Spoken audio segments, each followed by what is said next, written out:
이번 주 월요일에 이 딥시기라는 중국 스타트업이 기존 인공지능 패러다임을 뒤집을 것이라는 주장을 한 후에 미국 기술 주식들이 바람에 흔들리는 촛불처럼 휘청거렸었는데요.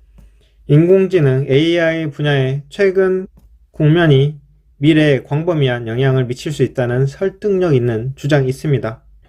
지난 몇 년 동안 생성형 AI의 발전은 상당한 생산성 증가에 대한 약속과 함께 엄청난 강세장을 촉진하는 데 도움이 되었습니다. 이익 증가의 잠재적 횡재로 인해 기업들은 이러한 차세대 알고리즘을 채택하기 위해 경쟁하고 있습니다. 이러한 흐름의 가장 큰 수혜자 중 한 기업은 엔비디아입니다. 이 회사의 그래픽 처리 장치 GPU는 AI에 필요한 연산을 공급하는데 필수적으로 사용되고, 지난 1년 동안 주가는 97% 정도 크게 상승을 했습니다. 에드거 앨런 포는 Believe nothing you hear and only one half that you see 라고 해서 듣는 것은 아무것도 믿지 말고 보는 것은 반만 믿으라고 했습니다. 월가에서는 딥식의 주장 중 일부에 대해서 어느 정도 이런 접근 방식을 취한 듯 합니다. 구체적으로 560만 달러의 챗봇을 만들었다는 주장은 일부 분석가들이 회의적인 반응을 보이고 있습니다. 그간 미국 정부가 중국에 대해서 수출 규제를 강화했는데 중국은 이를 어기지 않은 상태로 인공지능 딥식을 개발했다는 것이고, 회의론자들은 에이 설마 그러겠어 라고 생각하는 거죠. 번스텐의 분석가 스테이시 레스고는 고객에게 보낸 메모에서 딥식이 정말로 500만 달러로 오픈 AI 같은 기능을 갖춘 딥식을 만들었을까? 라고 질문을 했고, 물론 아닙니다 라고 적었습니다. 이 분석가는 일상적인 비용과 개발 비용 중 상당수가 총 비용에서 제외되었다고 했습니다. 딥식의 R1 논문은 R1 모델을 개발하는 데 필요한 추가 리소스를 정량화하지 않았습니다 라고 했습니다.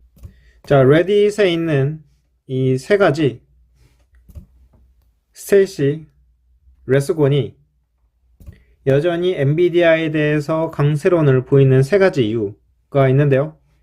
이 500만 달러로 딥식을 만들었을까 라고 의심을 품는 것이고, 이것이 여전히 우스꽝스러운 말이라고 생각을 하고, 딥식 팀이 만들어낸 이러한 AI는 기적도 아니고 멀티-헤디드 어텐션과 낮은 정확도의 계산은 새로운 아이디어도 아니고, 세계에 있는 랩에서 이 정도의 기술은 이미 구현이 되고 있고, 여기에는 새로운 것도 획기적인 것도 없다고 합니다. 월요일에 엄청난 매도세는 과한 것이고, 딥식이 추론 모델에 얼마를 지불했는지 알 수는 없지만 아마도 베이스 모델을 훈련시키는데 더 많은 비용이 들었을 것이다 라고 합니다. 많은 투자자들이 월요일에 이런 패닉에 빠졌었는데, 더 효율적인 AI 모델이 엔비디아의 비즈니스를 줄일까 두려워했지만 그럴 가능성은 낮을 수도 있습니다. 제번스의 파라독스에 따르면 기술 발전으로 인한 효율성 향상은 일반적으로 비용을 낮춰서 수요를 증가시킵니다. 다시 말해, 비용이 낮은 AI 모델은 채택을 늘리고, 이는 엔비디아의 AI 중심 프로세스에 대한 수요를 증가시킬 것입니다. 자, 이것을 다시 한번 말해볼까요? 자원 사용 비용이 감소함에 따라 전체 수요가 증가하여 총 자원 소비가 증가한다.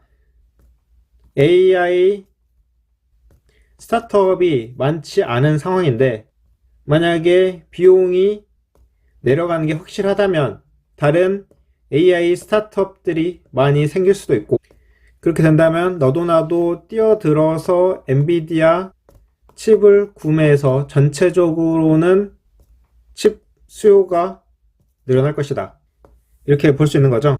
켄턴 피츠저럴드의 분석가 CJ 뮤즈는 비슷한 입장을 취했는데요. 그는 혁신은 채택 비용을 낮추고 AI를 보편화하고 있습니다. 라고 적었습니다. 우리는 시간이 지남에 따라 점점 더 많은 컴퓨팅이 필요하다는 점에서 이러한 진전을 긍정적으로 봅니다. 그리고 이것이 엔비디아에게도 좋은 일이 될 수 있겠죠. 티그레스 파이낸셜은 화요일에 엔비디아를 강력 매수로 업그레이드하고 주가 목표를 최고 231달러로 했습니다. 예상으로는 업사이드 35.78% 상승 가능하다고 하네요. 여기에서는 AI를 지원하는 데 필요한 데이터 센터 성장이 계속될 것이며 데이터 센터 GPU 시장에서 지배적인 점유율을 차지하고 있는 엔비디아는 이러한 추세에서 계속 이익을 얻을 것이라고 했습니다. 딥시크라는 핵폭탄이 이 기술계를 강타했음에도 불구하고 월가는 거의 만장일치로 엔비디아를 지지하고 있습니다. 딥식이 AI 개발에 획기적인 진전을 나타낸다고 하더라도 AI 모델을 훈련하는 데 있어서 엔비디아의 최첨단 프로세서에 대한 필요성은 줄어들지 않을 것입니다. AI 혁명이 초기 단계에 있으므로 앞으로 어느 정도의 폭발적인 혁신, 기술 개발은 일어날 가능성이 있습니다. 현재 엔비디아의 P 레티오는 48 정도로 거래되고 있습니다. 가치 투자자들이 매도에 나서기에 충분한 높은 수치로 볼 수도 있지만 지난 5년간 엔비디아의 평균 주가 수익 비율, P 비율이 81 정도인 것을 생각해 보면은 훨씬 낮아서 역사적인 관점에서 볼 때 비교적 저렴하다고 볼 수가 있습니다. 게다가 같은 기간 동안 주가가 2000% 이상 상승했는데 이는 프리미엄을 받을 만한 이유를 보여줍니다. 엔비디아의 오랜 실적과 혁신의 역사를 감안할 때 엔비디아는 여전히 투자할 만한 매수처이고 지금의 하락은 어쩌면 좋은 매수의 기회가 될 가능성도 있습니다. 자, 지금 차트를 보시면 이게 계속 쭉 올라가기만 한 게 아니고 이렇게 내려갔다가 올라갔다가 계단식 상승을 하고 있는 거예요. 제가 상승 추세선을 그렸는데 최근에는 이 상승 추세선을 하락 돌파했습니다. 이러면서 나스닥 마이너스 3이 되기도 했죠. 주봉으로 볼 때도 상승 추세선을 하락 돌파했지만 월봉에서는 아직 5월선에 걸려 있다. 자, 캔들의 모양을 보면은 지금 양봉이 나오고 그 다음에 음봉이 두 개 나왔습니다. 현재 이 음봉은 과연 하락 잉태형이나 장악형으로 작용을 해서 여기서 하락을 하게 될까요? 아니면 제가 방금 말씀드린 것처럼 AI가 보편화되면서 더 많은 수요를 끌어올 수 있을까요? 자, 앞으로 기대하기로 하면서 이번 영상 마치겠습니다.